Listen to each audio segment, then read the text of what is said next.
The land of Djibouti was originally inhabited by two ethnic groups, the Afars and the Issas.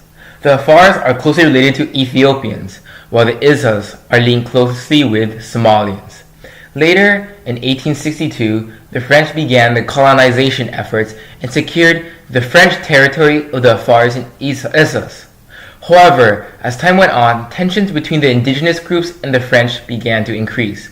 This eventually sparked into rebellion and acts of violence against the French, forcing the French to withdraw in 1977.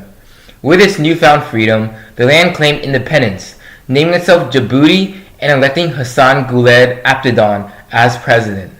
During this time, Djibouti, despite being in the middle of the two rival countries of Ethiopia and Somalia, remained peaceful by keeping themselves strictly neutral in foreign affairs.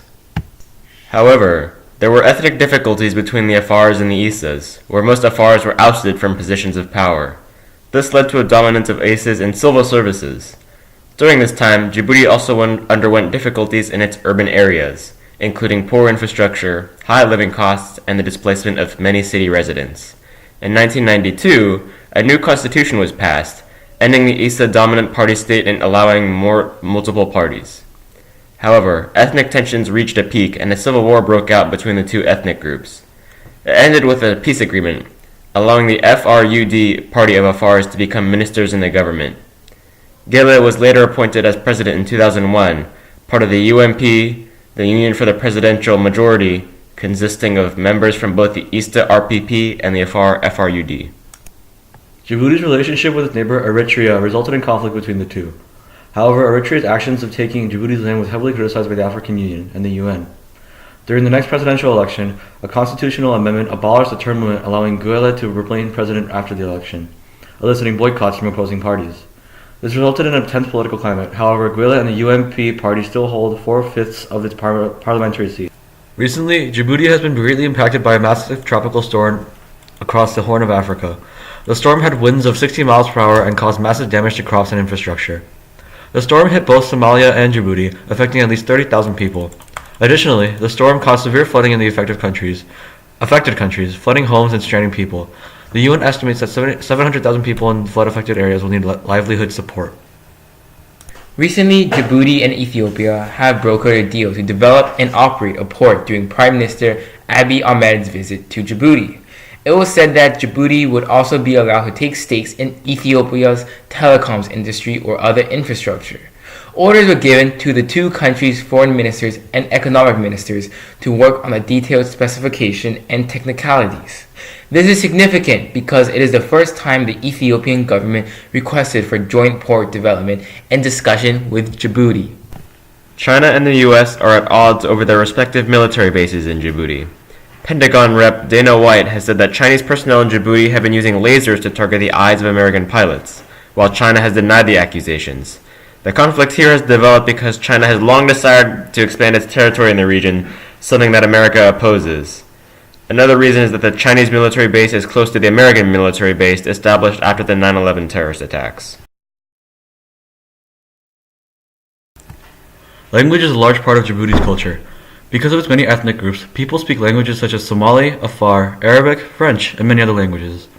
The two major religions present in Djibouti are Islam and Sunni Muslims. Afar music is similar to the folk songs of the countries in the Horn of Africa like Ethiopia, but has distinct Arabic influences. Somali folklore has a strong influence and their songs are mainly pentatonic. Djiboutians use different instruments like oud, bowl lyre, and tambura. For traditional clothing, men wear a saron-like garment known as makawis, which go around the waist.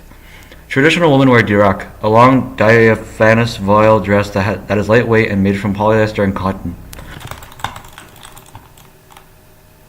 Djiboutians also wear traditional Arabian pieces such as jalabiya for men and jilbab for women, a cultural garment closely resembling the Arabian thobe, but with a wider cut. Jilbab is a loosely fitted coat similar to a hijab.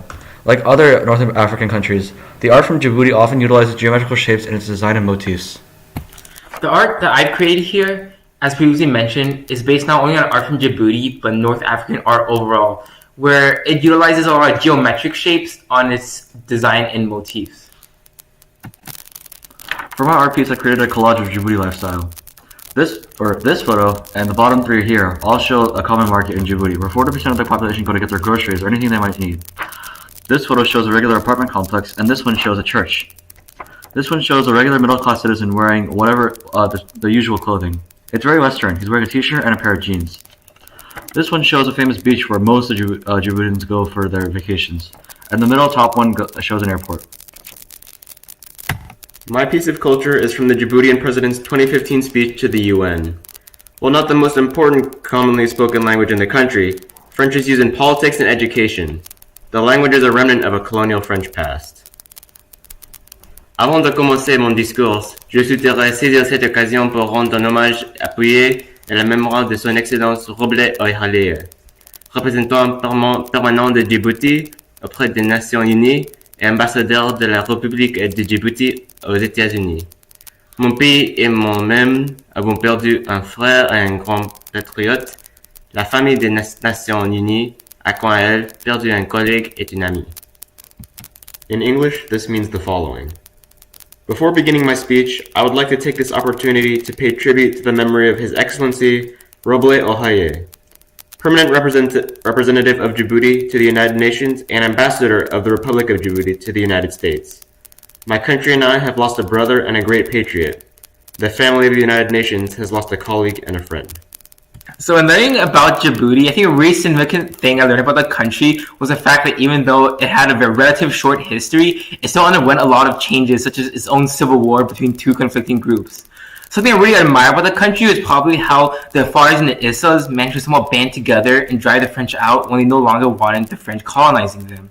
I think something that people should know about the country is probably the fact that Djibouti itself isn't what you would think of a stereotypical African country. A lot of aspects of its society is westernized. I think a place that I would like to go in Djibouti would probably be Day Forest National Park, since it seems like a really pretty and interesting place. The most significant thing that I learned about Djibouti is that it used to be a French colony. I admire most that it's a stable country in a region that's fairly unstable. People should know that the country is very diverse and has a lot of different types of food, especially in the capital. One place that I'd want to visit if I went to Djibouti would be the coral reefs because I'm a competitive swimmer. So while researching the country of Djibouti, one thing I really found remarkable about the country was that it was a very westernized society in comparison to everything I thought I knew about the African countries. It's also not very stereotypical of a country. They're thriving very well off.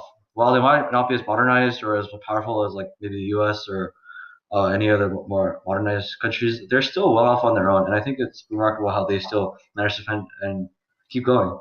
What I admire most about the country is, well, as all the African countries did, when the European colonization fell, I think that their road to recovery was pretty remarkable too, considering they had two, I think, minority groups, and so they would have to reconcile those differences in order to create a bigger country for the better good.